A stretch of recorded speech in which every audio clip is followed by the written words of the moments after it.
Je me suis fait enlever les seins.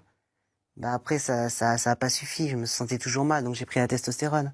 Bonjour, qu'est-ce qu'une femme détrans? Une femme détrans, c'est une femme qui a voulu transitionner vers la masculinité, mais qui s'est rendu compte, c'est le cas de Lio, 38 ans, qui s'est rendu compte que malheureusement, elle ne pourrait jamais être un homme, même si elle en avait l'apparence. Et elle s'est dit, bah, comment est-ce possible? Je me sentais toujours mal, on m'a enlevé les seins, je croyais que ça irait mieux, ça n'allait pas. Ensuite, j'ai demandé qu'on enlève les ovaires, l'utérus et compagnie, eh bien, ça n'allait toujours pas.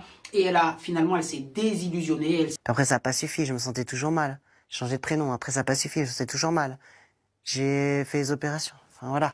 S'est rendu compte que, en fait, elle avait un mal-être profond et que ce mal-être ne pourrait pas être résolu, soi-disant, par le fait de changer de genre. Parfois, vous le savez, nous, on le voit en psychologie, on croit qu'une cause génère un mal-être et en fait, c'est pas cette cause-là.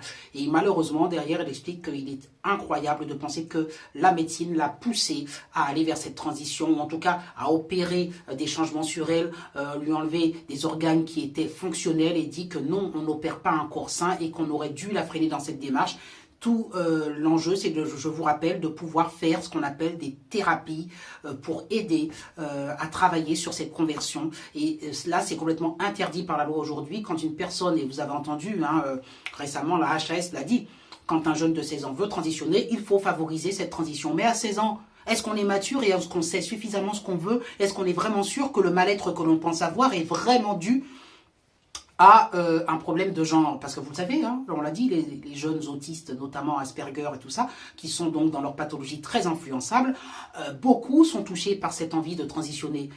Et puis non, la dysphorie, jamais elle disparaîtra parce qu'on ne vit jamais 100% tout le temps dans cette idée-là, en fait. Quand on rencontre des nouvelles personnes, quand on va chez le médecin, on est toujours confronté à la réalité à un moment donné. Donc la dysphorie, elle peut pas s'arrêter, quoi. Mais moi, je le sais, quand on s'occupe d'un autiste Asperger, il y a des fixations sur des sujets comme ça, sur des thèmes obsessionnels, mais qui dans 2-3 ans peuvent être complètement un autre sujet. Mais une fois que vous êtes fait opérer, enlever les ovaires, machin, bah c'est trop tard. Cette femme aujourd'hui ne pourra jamais donc être une femme, avoir des enfants et tout ça, et elle le regrette amèrement, et voilà, le mal est fait. Donc réfléchissez, retenez ce mot aujourd'hui, détransition, c'est une femme détrans, et croyez-moi, les informations mainstream ne veulent pas vous parler de ces cas-là, parce qu'ils veulent vous faire croire que la transition est heureuse. Les transitions ne sont pas toujours heureuses et il y en a beaucoup qui sont malheureuses. Alors bon, peut-être que Madame la Première Dame a une transition heureuse, hein, puisque vous savez que c'est un sujet très très fort en ce moment, mais il faut quand même savoir qu'une majorité, et ça, j'ai pas les statistiques, mais moi je crois qu'une majorité de ces personnes qui transitionnent ont des pathologies annexes, ont un mal-être annexe qui coexiste, ont ce qu'on appelle des comorbidités psychiatriques, et ça, il faut le dire. Ça, c'est pas possible. Enfin, je veux dire, même, enfin voilà, plus tard, quand je vais mourir, le médecin légiste, il va bien voir que j'étais pas un homme. Si on retrouve mes ossements dans 200 ans, on verra bien que j'étais pas un homme. Donc en fait, ça reste vraiment dans un tout petit contexte, avec moi-même et avec les gens qui sont d'accord de valider ça. Mais... Et donc, elle pense que ces problèmes-là sont dus à leur genre, alors qu'en fait, si vous regardez, il y a des comorbidités psychiatriques, c'est-à-dire un vrai mal-être psychologique, et ceci n'est pas suffisamment exploré, n'est pas du tout exploré, et on va jusqu'à opérer, enlever des utérus, des ovaires. Mais seul devrait primer avant ces soi-disant opérations qui pour moi ne devraient jamais avoir lieu, l'état psychiatrique de la personne, le vrai mal-être, et si cette Lio-là, à 18 ans, quand elle était mal dans sa peau, avait consulté un psychologue compétent et avait consulté une batterie de psychologues, mais aujourd'hui on ne veut plus, encore une fois, remettre en question cela, eh bien on aurait aisément déterminé, oui, aisément déterminé que cette jeune fille était mal dans sa peau et qu'il ne fallait pas faire ces opérations. Vous savez, moi j'ai reçu déjà plusieurs fois des jeunes filles autistes, notamment de type Asperger, qui commençaient à questionner leur genre.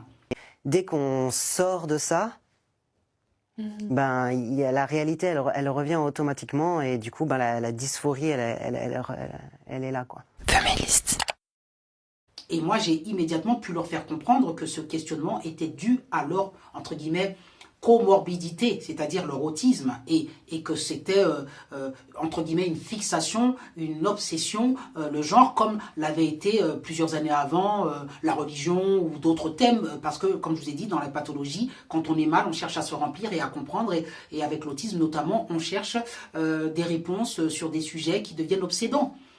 Bon, là, je clôt le chapitre de l'autisme, mais pour dire que dans d'autres, ça peut être des états limites, ça peut être, bon, tout ça, vous connaissez peut-être pas en psychiatrie, mais il y a des personnes qui réellement sont en grande souffrance, et quand on est en grande souffrance, comme vous le savez, que des personnes peuvent être addictes à l'alcool, au sexe, au jeu, à la drogue, enfin tout ce que vous voulez. Quand on est mal, on a un vide à combler, on cherche des réponses à travers, eh bien, quand on est influencé par la société, comme vous le savez, hein, vous entendez à l'école et tout ça, l'entrisme, LGBT, machin cul, eh ben, dès qu'on se pose des questions sur soi et qu'on a un matraquage, que ce soit sur TikTok ou tous les réseaux sociaux, sur un sujet, que ouais, en fait, tu serais mal, t'es mal dans ta peau, est-ce que tu ne serais pas par hasard HPI, TDAH, trans, tout ce que tu veux, eh bien, forcément, les sujets les plus vulnérables vont plonger, chercher des réponses et dire « Ah, voilà mon problème, je suis en fait né dans le mauvais corps et c'est pour ça, ça explique. » Mais voilà, derrière, il faut comprendre que c'est de la psychologie. Et vous n'entendez pas les personnes, les gouvernants s'indigner de cela. Donc voilà, écoutez le témoignage de cette personne et méditez là-dessus. Il faut savoir remettre en question le discours de la doxa par moment. Je vous souhaite une très bonne journée.